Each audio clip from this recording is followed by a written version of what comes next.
تو وہ اللہ کی طرف سے نہیں ہے، بلکہ کس کی طرف سے؟ جو لوگ ہیں وہ ہم پر مصیبت ڈالتے ہیں، لوگ ہم کو اذیتیں دے رہے ہیں، یعنی ان کے یہ ان کا خیال ہے نا، یہ ان کا خیال ہے، وہ حق کو جاننا ہی نہیں چاہتے ہیں۔ یہاں کے اوپر قرآن میں وہی چیز دی ہے، یہ ان کا خیال ہے۔ پھر اب یہاں کے اوپر اللہ کیا کہہ رہے ہیں یہ آیت میں کہ انہیں ڈرائیں یا نہ ڈرائیں ان کے لیے برابر ہے، وہ ایمان نہیں لائیں گے۔ یعنی اب رسول اللہ کو اللہ نے نذیر بنا کر بھیجا، ایک ہے بشیر، بشارت دینے والا۔ کس چیز کی بشارت رسول اللہ نے دی؟ کہ تم اچھے کام کرو گے تمہارے لیے جنت ہے، جنت میں ایسے باغات ہیں، ایسے گھر ہیں، ایسی نعمتیں ہیں، ایسے حور ہیں، ایسے غرمان ہیں، یعنی سب چیزیں اچھی اچھی بتائیں۔ پھر اس کے بعد میں نذیر یعنی ڈرانے والا۔ ڈرانے والا کیسا ڈرانے والا؟ کہ شیر آ رہا شیر آ رہا ایسا ڈرانے والا نہیں، بلکہ تم ایسے کام مت کرو جس سے تم کو اس زندگی میں تکلیف آئے، اس زندگی میں تم پر عذاب آئے۔ یعنی یہاں کے اوپر اس طرح کا ڈرانا ہے۔ نذیر کے معنی یہاں پر یہ دیے گئے ہیں کہ ان کے جو بتایا جا رہا ہے ان کو تو اس میں خوف ہونا چاہیے کہ ارے اگر جیسے نماز نہیں پڑھی تو کس طرح بتائے اس کا عذاب کیا ہے نا؟ جو قبر میں پہلی رات میں ایک سانپ آئے گا، ایک اژدہا آئے گا، اس کا ایک یعنی اس اژدہا کے 1000 منہ ہوں گے، ہر منہ میں 1000 زبان ہوگی، اور وہ ہر لمحہ ہم کو ڈستا رہے گا۔ تو اب اس چیز کی بنا پر کہ اگر نہیں، اب ہم کو جب معلوم پڑے گا کہ ایسا عذاب ہے تو ہم کیا کریں گے؟ نماز کو قضا نہیں کریں گے، نماز کو چھوڑیں گے نہیں، نماز کو اس کے وقت ہاں تو ایسا ڈرانا رسول اللہ جو ڈرایا رسول اللہ نے، تو اس طرح سے ڈرایا کہ دیکھو اگر تم یہ واجب کو نہیں کرو گے تو ایسا عذاب ہے، اور اگر حرام کرو گے تو ایسا عذاب ہے، یعنی ہر طرح سے ڈرانا ہے۔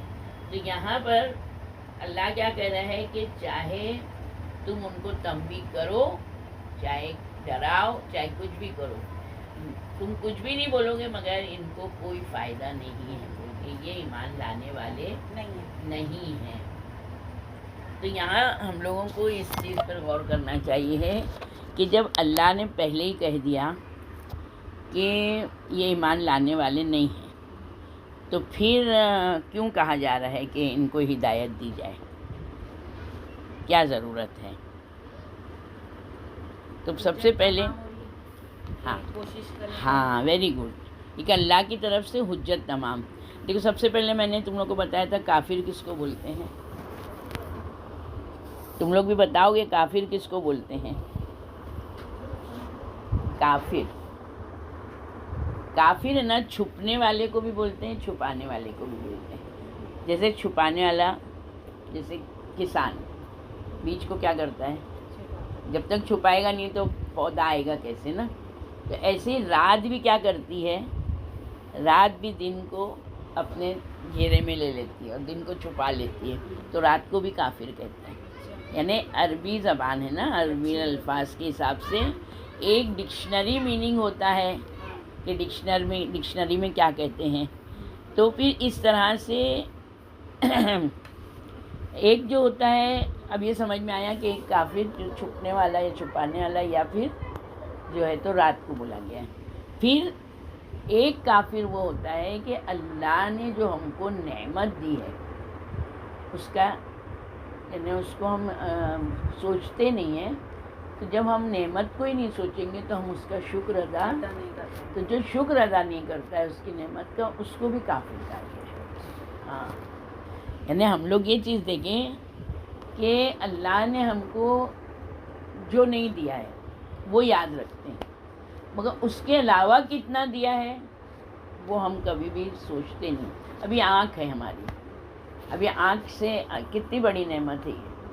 جب انسان کو اس میں وہ ہو جاتا ہے، موتیابین ہو جاتا ہے، جب اس کا آپریشن ہوتا ہے، جب آنکھ کمزور، تب احساس ہوتا ہے یہ وہ آنکھ تھی کہ کبھی اس کو ضرورت نہیں تھی، ہے نا؟ یعنی آنکھ جیسی نعمت اگر نہیں ہوتی تو ہم دنیا کی رنگینیاں نہیں دیکھ پاتے، ہم کوئی چیز نہیں دیکھ پاتے۔ سمجھ میں آئی نا؟ تو اللہ نے یہ چیزیں تو ہم کو بغیر مانگے دے دی، اور ایسی نعمتیں ہیں یہ کہ اگر ہم خریدنا بھی چاہیں تو ہم خرید نہیں سکتے ہیں، ہے نا. تو انسان جو اللہ کی نعمتوں کا کفر کرتا ہے، یعنی اس کو گنتا بھی نہیں ہے، اس کو شمار بھی نہیں کرتا، اور اس کا جب وہ شمار ہی نہیں کرتا تو اس کا حق کہاں سے وہ ادا کرے گا. تو ایسوں کو بھی کیا کہا گیا ہے. پھر توحید اور رسالت کے منکر کو اس لیے کافر کہا ہے کہ وہ حق کو چھپاتا ہے. توحید یعنی اللہ کی وحدانیت، یعنی ہم سب جانتے ہیں کہ اللہ وحدہ شریک ہے، لا شریک، وہ کسی کا بھی شریک نہیں ہے اور کوئی اس کے برابر نہیں. مگر لا الہ الا اللہ اسی وقت کام آئے گا جب محمد رسول اللہ کہا جائے گا. تو اب رسول اللہ بھی جب دنیا میں آئے، ان کے معجزے سب دیکھے گئے، تو کیا لوگوں نے ان کو اقرار کیا، ان کی تصدیق کی، ان کو مانا؟ نہیں مانا. تو اس کے لیے اس وقت کے لوگوں کو جنہوں نے لا الہ الا اللہ محمد رسول اللہ نہیں پڑھا، ان کو کیا کہا گیا ہے؟ کافر، یعنی انہوں نے حق کو چھپایا. پھر یہاں پر میں نے تم لوگوں کو بتایا نا کہ یہ ڈرانا، نذیر یعنی ڈرانا. اچھا، ایک ڈرانا ایسا ہوتا ہے اور ایک نذیر ہم لوگ اس کو بھی کہہ سکتے ہیں کہ کسی چیز سے آگاہ کرنا، کسی چیز سے آگاہ کرنا. سلنڈر جل رہا ہے، ہم لوگ کو اس میں سے بو محسوس ہوئی، سارے لوگ فوراً کہیں گے نا یہ بو آ رہی، بو آ رہی، بو آ رہی. کیوں؟ کہ آگاہ کر رہے ہیں کہ کہیں یہ پھٹ نہ جائے، کہیں یہ لیکیج ہوئے گا تو آگ نہ لگ جائے، ہے نا. تو یعنی انسان نہ اس چیز سے، اس کی عذاب سے آگاہ کرنا، رسول اللہ کا نذیر اس معنی میں آیا ہے، ابھی جیسے بتایا انہوں نے. تو پھر ایک چیز یہ ہے کہ رسول اللہ کو اللہ نے جو چیزیں دیں، ان چیزوں کو رسول اللہ نے لوگوں تک پہنچایا. رسول اللہ اتنے امین تھے کہ قرآن نازل ہوا تو انہوں نے بتایا یہ قرآن ہے. اللہ نے حدیث قدسی بھیجی تو کہا یہ حدیث قدسی ہے. رسول اللہ جو بھی کہتے ہیں وہ سب اللہ کہتا ہے، مگر رسول اللہ کی حدیث آیا کہ رسول اللہ صلی اللہ علیہ وسلم نے فرمایا، ہے نا. یہ بھی ان کی ایک امانت داری تھی کہ انہوں نے ہر چیز پہنچائی. تو جو ان کی نے چیزیں اللہ کی طرف سے پہنچائیں، تو جنہوں نے ان کا انکار کیا وہ بھی کافر ہے. ہم لوگ کافر خالی کس کو بول دیتے ہیں؟ ہندوؤں کو، ہے نا، بت پرستوں کو. مطلب مسلمانوں میں رہ کر بھی جو یہ سب چیزوں کا انکار کرتے ہیں وہ کیا ہیں؟ اب سمجھ میں آیا یہ چیز. اب جیسے کہ لا الہ الا اللہ محمد رسول اللہ پڑھا مگر علی ولی اللہ نہیں پڑھا، تو علی ولی اللہ کیا رسول اللہ نے اپنے دل سے کہا تھا؟ اللہ نے حکم دیا نا یہاں پر غدیر قوم میں، من کنت مولا فعلی مولا، ہے نا. تو اللہ کی طرف سے یہ اعلان تھا. اب جو لوگوں نے نہیں مانا تو وہ بھی کیا کر رہے ہیں؟ کافر ہے نا، کفر کر رہے ہیں نا. ولایت ایک نعمت ہے، اس ولایت جیسی نعمت کا وہ کیا کر رہے ہیں؟ انکار کر رہے ہیں، اس کو چھوڑ دے رہے ہیں، اور چھوڑ دیا ہے تو یہ کافری کی مثال میں آئے نا. اب سمجھا کافر ہم لوگ کس کس کو کافر کہتے ہیں؟ یعنی یہ ائمہ علیہ السلام کی تعلیم کی وجہ سے ایک وہ کافر ہے جو ظاہراً میں بہت سے خدا کی پرستش کرتے ہیں. تو خالی بہت سے خدا کی پرستش کرنے والے ہی کافر نہیں ہوتے ہیں، بلکہ جو حق کو چھپاتے ہیں، جو اللہ کی نعمتوں کا انکار کرتے ہیں، جو اللہ کی نعمتوں کو ترک کرتے ہیں، یعنی بالکل نظر انداز کرنا، اور پھر کیا کرتے ہیں؟ اس کا انکار کہ جب وہ شکر ہی نہیں، جب ان کو نعمت ہی نہیں قدر ہے تو پھر وہ شکر کیسے کریں گے؟ تو جب نعمت کا شکر نہیں کرتے ہیں تو ان کو بھی کیا کہا گیا ہے؟ کافر کہا گیا ہے. اس لیے ہم لوگوں کو کیا کہا گیا ہے کہ ہم لوگوں کو کیا کرنا چاہیے ہے؟ ہم لوگ کو شکر بہت زیادہ ادا کرتے رہنا چاہیے. جیسے کہ ابھی ہم لوگوں کو ماہ رمضان المبارک ملا، تو یہ اس کا شکر ادا کریں کہ اللہ تو نے ہم کو اس میں زندگی دی. سب سے پہلی یہ چیز ہے. جب چاند رات ہوئی تو ہم لوگ نے یہی دعا کی کہ اللہ ہم کو چاند دیکھنا نصیب کیا، ہم کو ماہ رمضان بھی. پھر اس کے بعد میں ہم لوگ جب ہم لوگوں نے ماہ رمضان کے پھر روزے رکھے، ہم نے اس میں دعائیں کی، ہم نے اس میں مغفرت کی، ہر کچھ کیا.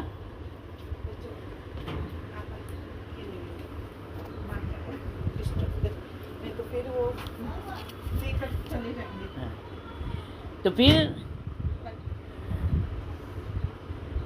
تو یہاں کے اوپر جو ہے تو ہم لوگوں کو یہ دیکھنا ہے کہ اللہ کی طرف سے جو بھی نازل ہوا یعنی ان لوگوں نے اس چیز کا انکار کیا، تو یعنی یہ بھی کافر ہو گئے. اب ہم لوگ جو بولتے ہیں نا کہ دیکھو ہر ایک سے احتیاط کرو، ہر ایک سے احتیاط کرو، تو اب زبان سے تو نہیں بول سکتے. اچھا یہ اتنی گہرائی میں لوگوں کو پتہ نہیں ہے کہ کافر کس کس کو کہتے ہیں، تو اس کے لیے لوگ ہے نا اگر اپن بولتے ہیں بولے ارے نہیں وہ بھی تو نماز پڑھتے ہیں، وہ بھی تو قرآن پڑھتے ہیں، یہ جواب ملتا ہے. تو یہ صحیح نہیں ہے نا. خالی نماز قرآن پڑھ لینا ہی عبادت اگر ہوتی تو سارے نمازی جنت میں جاتے، ہے نا، سارے نمازی جنت میں چلے جاتے، مگر سارے نمازی تو جنت میں نہیں جا رہے. کہیں پر بھی یہ نہیں بولا گیا ہے کہ جنت ان لوگوں پر واجب ہے جو 24 گھنٹے نماز پڑھتے ہیں یا جو بہت زیادہ یعنی دن رات قرآن پڑھتے ہیں یا بہت زیادہ روزے رکھتے ہیں. ہاں یہ بتایا گیا ہے کہ جنت میں دروازے ہیں، جیسے کہ بہت زیادہ جو دنیا میں جنہوں نے روزے رکھے ہیں ہر سال، یعنی سال میں ہر مہینے کے جتنے مستحب روزے ہیں جن جن لوگوں نے رکھے ہیں، تو جنت میں ایک دروازہ ہے، وہ صرف صائم کے حساب سے کہ جنہوں نے دنیا میں بہت روزے رکھے ہیں وہ جنت میں اس دروازے سے جائیں گے. مگر مین جنت میں تو جاوے نا، تو مین جو جنت میں جانے کا جو شرط ہے وہ کیا ہے؟ ولایت اہل بیت ہے. تو یہ بولا گیا ہے جس کے پاس علی علیہ السلام کی ولایت کا پروانہ ہوگا وہ جنت میں جائے گا. جن کے پاس پروانہ نہیں ہوگا، جیسے ویزا، ہم کو کہیں دوسرے شہر جانا ہے، ہمارے پاس پاسپورٹ ہے، سب کچھ ہے ہمارے پاس، مگر کیا ہم جا سکتے ہیں؟ ٹکٹ بھی ہے ہمارے پاس، کیا ہم جا سکتے ہیں؟ جب تک ویزا نہیں آئے گا ہم نہیں جاتے. یہ ایک ویزا ہے، جب تک کہ وہ نہیں ہوگا جنت میں انٹری. اب جب جنت میں انٹری ہوگی تو جنت کوئی ایسا میدان تو ہے نہیں، اس کے بہت سارے دروازے ہیں جس میں سے ایک دروازہ یہ ہے. تو مین تو جنت کی انٹری ہے، تو مین جو جنت کی انٹری ہے وہ ہے ولایت اہل بیت کا پڑھنا. سمجھ میں آئے نا؟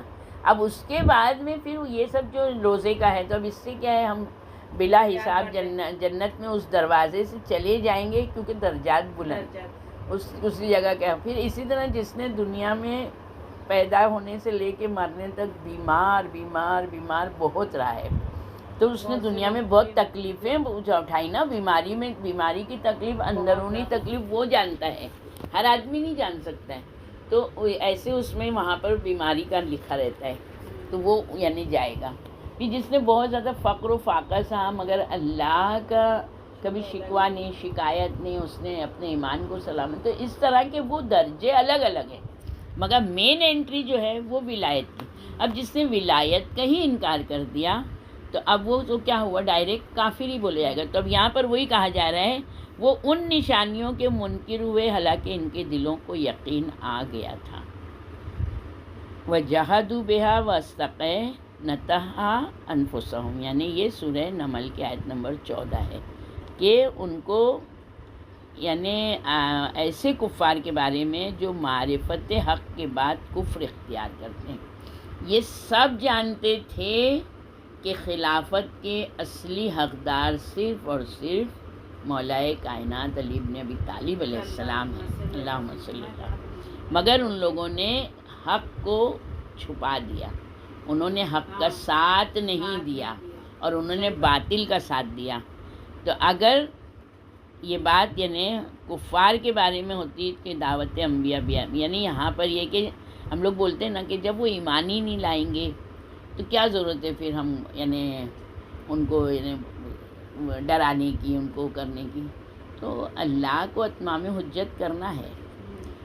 اللہ جو ہے وہ بزرگ و برتر ہے، ساری مخلوق اس کی ہے، مگر اللہ امتحان یعنی لوگوں کا امتحان لیتا ہے اور اس کے ذریعے پھر اس نے جنت و جہنم رکھی. وہ ایک چیز ہم نے بنائی، ہم ہی نے بنائی ہے، تو ہم کو تو اس سے بہت محبت ہے. ایک ماں کے 4 بچے ہوتے ہیں، 3 بچے بہت زیادہ سمجھتے ہیں، ایک بچہ بالکل نہیں سنتا ہے، تو کیا کرتے ہیں؟ ماں کیا کرتی ہے؟ اس کی ہر نخروں کو سہتی ہے. پھر آخر میں کیا ہوتی ہے؟ یا ماں یا باپ بولتے ہیں جہنم میں جاؤ. بولتے ہی نہیں بولتے ہیں. ایسا اللہ کرتا ہے. وہ ہر طرح سے تمہارے ناز نخرے سہ رہا ہے، مگر اس کے باوجود بھی جب نہیں تو اب اللہ نے کہا اب تمہارا راستہ تم نے چنا ہے. وہ آگے کی آیت میں آئے گا. تو یہاں پر بتایا ہے کہ جب اللہ تعالیٰ کے علم میں ہے، ابھی میں نے آیت نہیں پڑھی ہے، یہ اس کی آیت ہے بسم اللہ الرحمن الرحیم. ختم اللہ علی قلوبہم وعلی سمعہم وعلی ابصارہم غشاوۃ ولہم عذاب عظیم. یہ ختم جو ہے نا، یہ خاتم سے آیا ہے. خاتم کس کو کہتے ہیں؟ اینڈ. ایسا اینڈ کہ جیسے کہ ہم لوگ جو یہ منی آرڈر کرتے ہیں تو منی آرڈر پہ اندر سامان رکھ کے پھر کلپ لگا کے پھر اس کے اوپر دیکھ وہ مہر لگاتا ہے، وہ موم گرم کر کے لگاتا ہے، اس کو ختم کہتے ہیں. یعنی اب نہ اندر کی چیز باہر آ سکتی ہے نہ باہر کی چیز، اس کو ختم کہتے ہیں.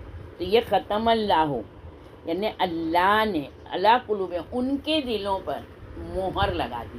اب مہر کے مطلب اپنے کو صاف سمجھ میں آ رہا ہے کہ ایسی مہر ہے کہ اب ان کے دل کے اندر کوئی چیز جا نہیں سکتی ہے. یہ اب ہے نا چاہے ان کے نہ دلوں میں جا سکتی نہ ان کے کانوں کو میں وہ سما سکتی ہے. انہیں یہ جو ہے تو کفر پر اڑے رہیں گے. تو یہاں پر یہ بولا گیا ہے کہ جب اللہ جانتا تھا کہ یہ ایمان نہیں لائیں گے تو پھر ان کو ہدایت کرنے کی، ان کو تنبیہ کرنے کی کیا ضرورت ہے؟ کیا ضرورت ہے؟ دیکھو اللہ کے علم میں ہے کہ یہ ایمان نہیں لائیں گے، ہے نا. ابھی کوشش نہیں، اللہ نے کیا بولا؟ اللہ امتحان لیتا ہے. اللہ نے ایک چیز بتا دی کہ دیکھو یہ میرے برگزیدہ ہیں، یہ میرے انبیاء ہیں، یہ میرے اوصیاء ہیں، ان کی بات مانو گے تو میں تم کو، یعنی تم نے مجھے مانا. یہیں پہ نا یا ایھا الذین آمنوا، یہ نہیں آیت اطاعت ہے، یعنی اطیعوا اللہ و اطیعوا الرسول و اولی الامر منکم. یا ایھا الذین آمنوا اطیعوا اللہ و اطیعوا الرسول و اولی الامر منکم. اطاعت کرو اللہ کی، اطاعت کرو رسول کی اور صاحبان امر کی. یعنی یہاں پر اللہ کہہ رہے اگر تم صاحبان امر کی اطاعت کرو گے تو وہ اطاعت میری اور رسول کی اطاعت کی طرح ہے. تو ایک شرط لگا دی اللہ نے.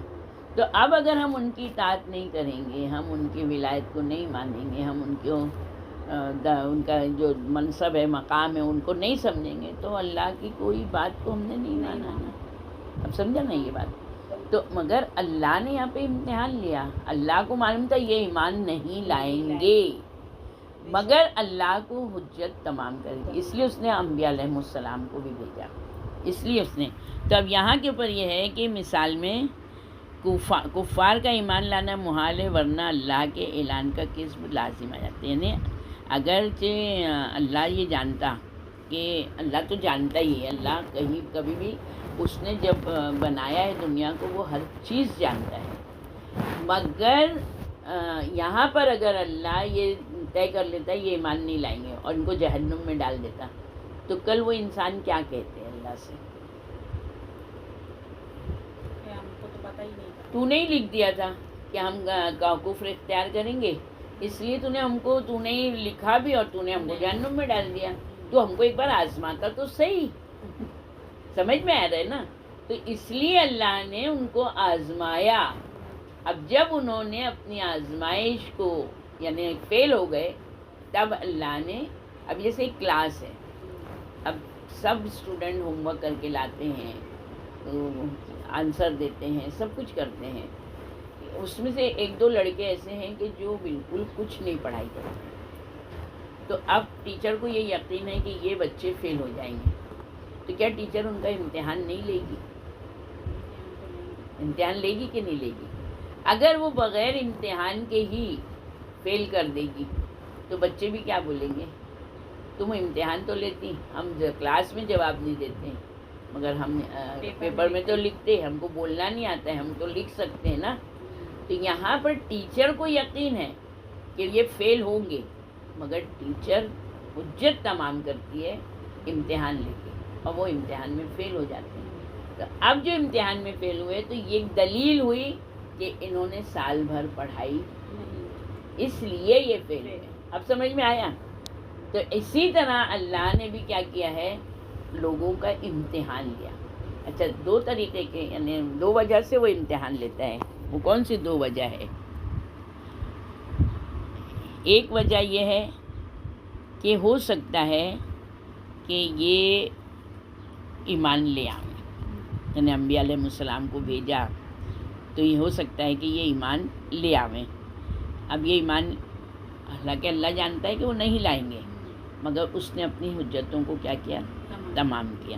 اور دوسرا یہ ہے کہ وہ جانتا ہے کہ یہ ایمان نہیں لائیں گے تو وہ کیا کرتا ہے، دنیا میں ہی، یعنی ان کے لیے عذاب آخرت تو ہے ہی ہے، وہ دنیا میں بھی ایسا عذاب نازل کرتا ہے کہ وہ چاہتا ہے کہ یہ کافر دنیا سے بھی ہٹ جاویں، ختم ہو جاویں، تاکہ زمین کافروں سے پاک ہو جاوے.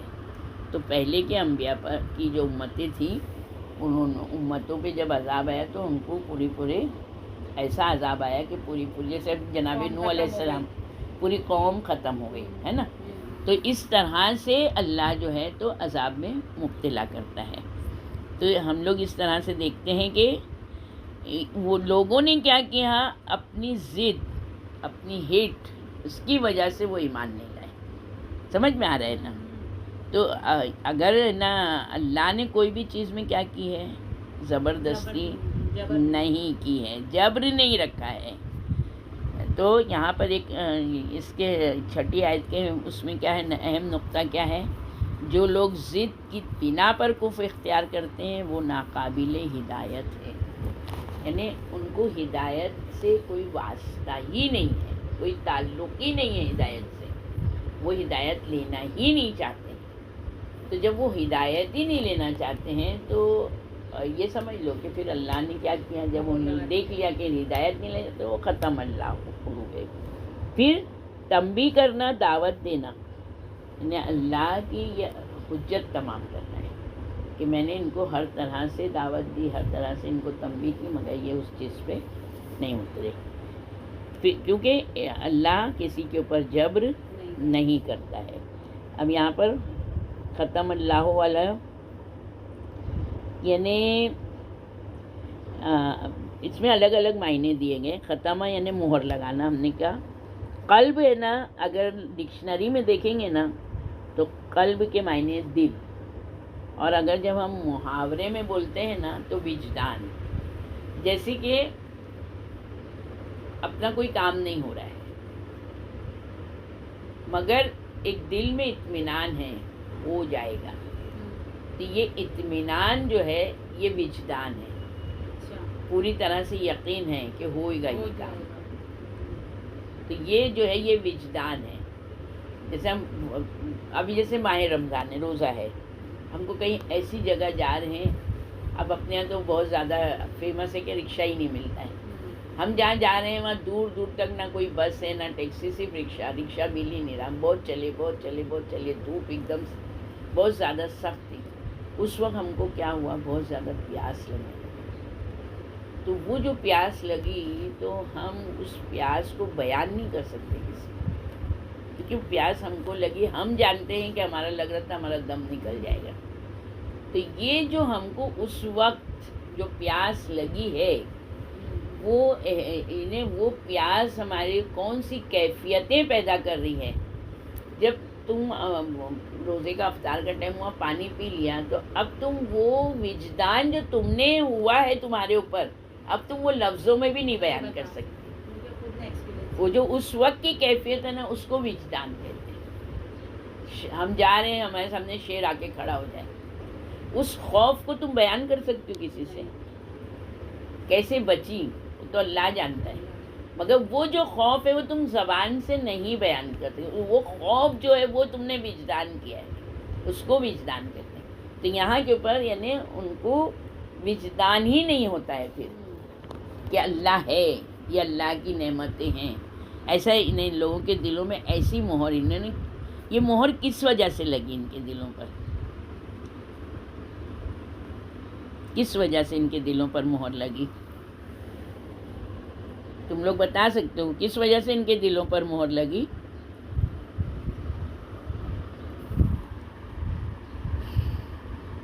ان کے اپنے گناہوں کی وجہ سے.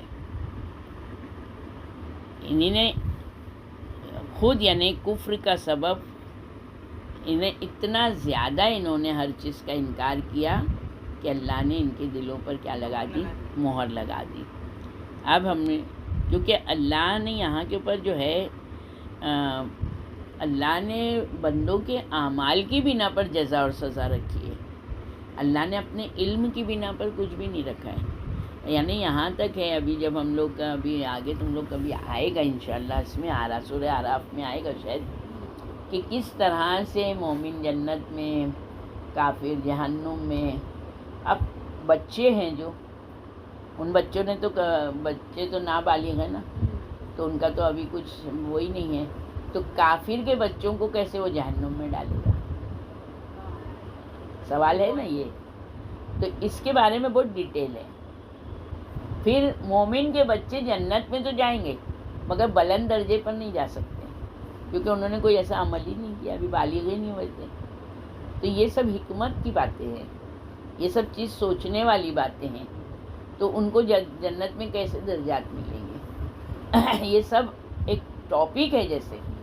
تو اب جیسے کہ کچھ ایسی جگہیں جہاں اسلام پہنچا ہی نہیں کہ وہاں اسلام پہنچا نہیں تو ان کو کیسے معلوم پڑے گا کہ اسلام کے یہ قانون ہے، یہ شریعت ہے.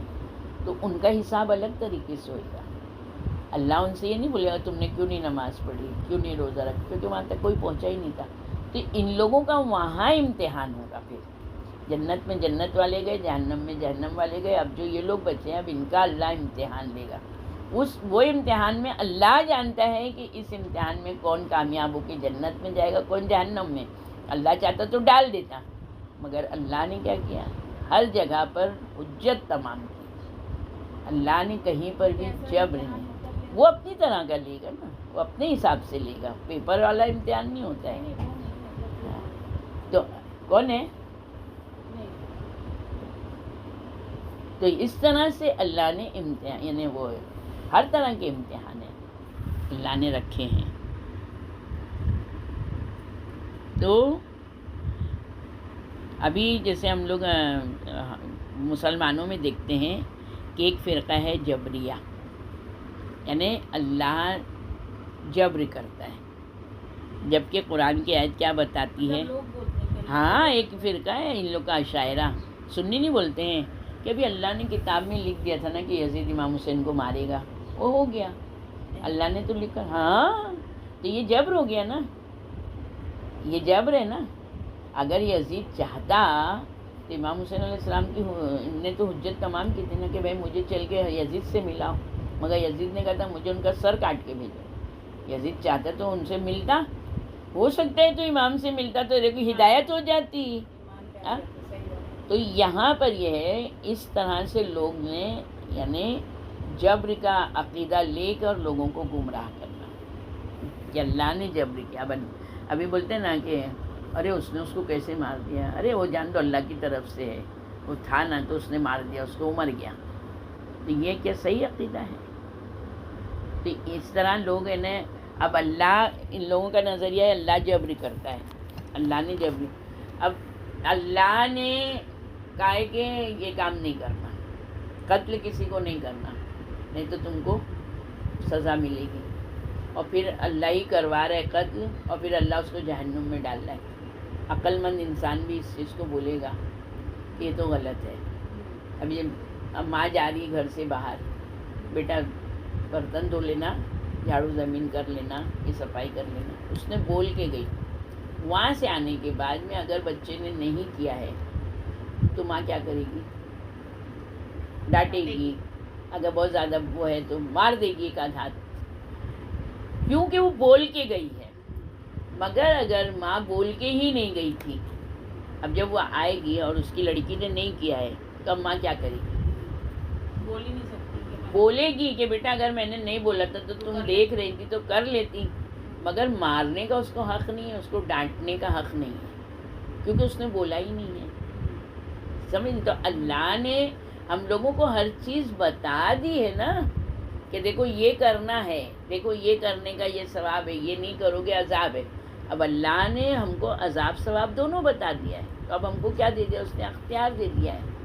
اب تم چاہو تو آئی ہے سورہ دہر کی آیت میں ہے اِنَّا هَدَيْنَاهُ السَّبِيلَ اِمَّا شَاكِرًا وَإِمَّا كَفُورًا. اتمام حجت کے بعد جب کفار پر حق واضح ہو جاتا ہے اور ان کا دل اس دعوت کی حقانیت کا ادراک بھی کر لیتا ہے، تو اگر وہ حق کے خلاف عمدن دشمنی نہ رکھیں تو رحمت الہی، توفیق خداوندی ان کے شامل حال ہوتی ہے. یعنی اللہ نے پورا واضح کر کے رکھ دیا یہ حق ہے، محمد اللہ کے رسول ہیں، وہ جو لائے ہیں وہ حق ہے، اور جو ان کی اتباع کرے گا، ان کی پیروی کرے گا، جو ان کی بات کو مانے گا، وہ یعنی اللہ کے شکر میں شامل ہوگا، رحمت خدا کی سائے میں رہے گا. تو یہاں کے اوپر اللہ نے آیت میں بتا دیا، ہم نے سب واضح کر دیا ہے. اب چاہے تو انسان شکر ادا کرے، چاہے تو انسان کفر اختیار کرے. یہاں پہ اللہ نے جبر تو نہیں رکھا ہے نا. ہاں، پھر انہیں ہدایت کے بہت سارے اسباب بھی بتائے ہیں. اللہ نے کوئی بھی کسی کو بھی نا اس کے حال پر نہیں چھوڑا ہے، مگر وہ جب حق واضح ہو جاتا ہے اس کے باوجود اگر وہ ایمان نہیں لاتے ہیں تو پھر اللہ کیا کرتا ہے؟ پھر اللہ نے سورہ یونس کی آیت میں بتایا ہے کہ فَنَظَرُ الَّذِينَ لَا يَرْجُونَ لِقَاءَنَا فِي طُغْيَانِهِمْ يَعْمَهُونَ کہ جو ہم سے ملنے کی توقع نہیں رکھتے ہم انہیں مہلت دے رکھتے ہیں کہ وہ اپنی سرکشی میں بھٹکتے رہیں. اب ظاہر ہے اس صورت میں انہیں ہدایت کی توفیق نصیب، اور نتیجے میں ان کے دلوں پہ کیا لگ جاتا ہے؟ مہر لگ جاتی ہے. یعنی کیوں کہ انہوں نے حق سے دشمنی کی ہے. پھر سورہ صف کی آیت میں بتا رہا ہے اللہ فَمَا أَزَاغُوا أَزَاغَ اللَّهُ قُلُوبَهُمْ پس جب وہ ٹیڑھے رہے تو اللہ نے ان کے دلوں کو ہی ٹیڑھا کر دیا. فِي قُلُوبِهِمْ مَرَضٌ فَزَادَهُمُ اللَّهُ مَرَضًا، یہ سورہ بقرہ کی آیت نمبر 10 ہے. ان کے دلوں میں ایک بیماری ہے، اللہ نے ان کی بیماری کو اور زیادہ بڑھا دیا. یعنی لوگ کفر اختیار کرتے ہیں تو اللہ نے ان کے دلوں پر مہر لگا دی، اب وہ ہمیشہ اسی کے اوپر قائم رہیں گے. پھر سورہ نساء میں اللہ بتا رہا ہے بل طبع اللہ علیکما بکفرہم، بلکہ ان کے کفر کے سبب اللہ نے ان کے دلوں پر کیا لگا دی ہے؟ مہر لگا دی ہے. جیسے یہاں پر وہی مثال بتائی ہے، جیسے ایک نافرمان بیٹا، باپ اس کو منع کرتا ہے آخر میں کیا کہتا ہے؟ جاؤ جہنم میں. بس اسی طرح یہ ہے خلاصہ کہ اللہ سرکشوں کو انتقام و سزا کے طور پر، یعنی یہاں پر وہ ابھی جہنم کا عذاب نہیں دے رہا ہے، ابھی وہ ان سے انتقام میں کیا کر رہے ہیں؟ ان کے دلوں پر اس نے کیا لگا دی ہے؟ مہر. ہم چاہیں تو اس مہر کو بھی کھول سکتے ہیں.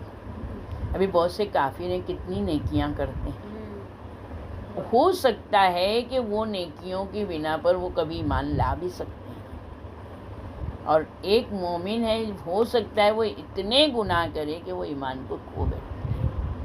اللہ نے ہم کو سب کچھ دیا ہے اور اب وہ باقی رکھنا ہمارے اوپر ہے. یعنی ہر ایک چیز کے لیے ہم کو یہ بہت زیادہ غور کرنے والی بات ہے. پھر اسی طرح سے یہاں پر بتایا ہے اللہ کسی کو بھی جبراً ایمان سے محروم نہیں کرتا ہے. کوئی بھی کس میں جبر ہے ہی نہیں.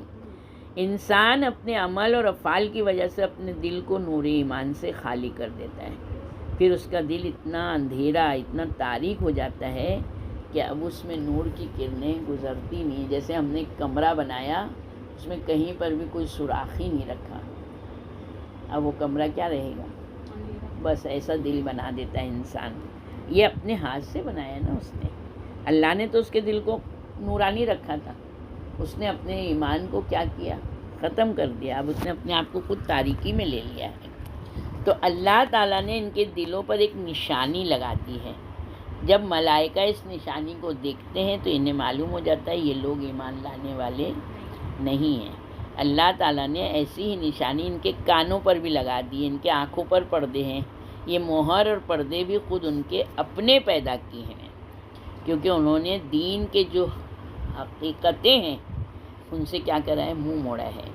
جن کے لیے انہیں حکم دیا گیا تھا، جس چیز کا ان سے مطالبہ کیا گیا تھا، انہوں نے اس کو انجام نہیں دیا، اس سے غفلت برتی، تو اللہ نے ان کے دلوں پر، ان کی آنکھوں پر، ان کے کانوں پر پردے لگا دیے.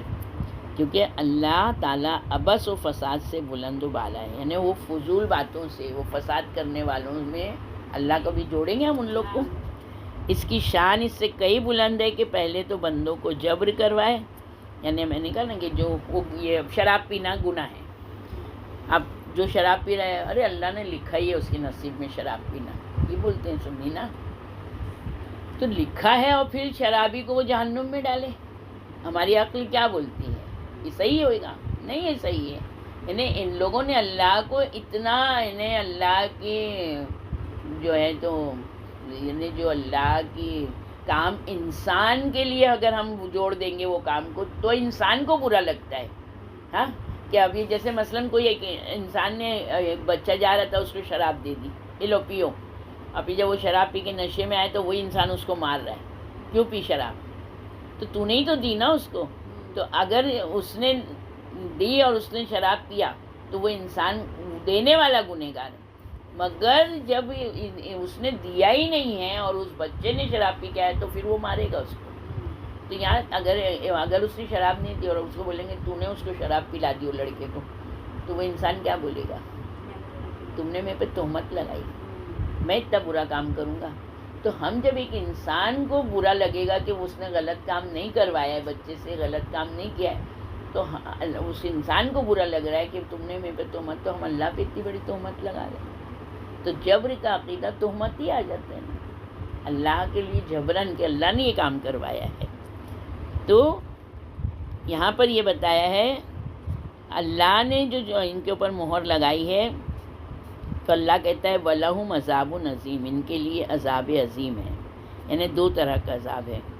پہلا عذاب یہ ہے کہ ہو سکتا ہے ہم ان پہ عذاب نازل کریں، اپنی اصلاح کر لیں. اور دوسرا عذاب وہ ہے کہ ان کو دنیا میں بھی ملے گا اور آخرت میں جو ہے تو ان کے لیے سخت ترین عذاب ہے. یہ بہت بڑی حدیث تھی. بہرحال ہم لوگ نے آج اتنا کیا کہ آج جو دنیا میں کافر ہیں، ہم ان کافروں کو پہچانیں کہ خالی جو ہے تو بت پرستی ہی کافر نہیں ہے، بلکہ یہ سارے جو کفر کے اس میں آتے ہیں، یہ سارے کے سارے کافر ہیں. تو انشاءاللہ ہم لوگ جو ہے تو آج یہاں تک کرتے ہیں. وآخر الدعوانا ان الحمدللہ رب العالمین. پھر انشاءاللہ ہم لوگ نیکسٹ ٹائم کریں گے. بس اللہ ہم لوگوں کو بھی ہدایت دے کہ ہم لوگ اپنے ایمان کو سلامت رکھیں اور اپنی ولایت پر زیادہ سے زیادہ اس پہ اضافہ کریں، اپنے امام کی خدمت میں رہیں، جو بھی پڑھیں اس پر عمل کرنے کے اللہ ہم کو توفیق دے اور ہماری اس چھوٹی سی خدمت کو قبول کر لے. وآخر الدعوانا ان الحمدللہ رب العالمین. رحمتک یا رب.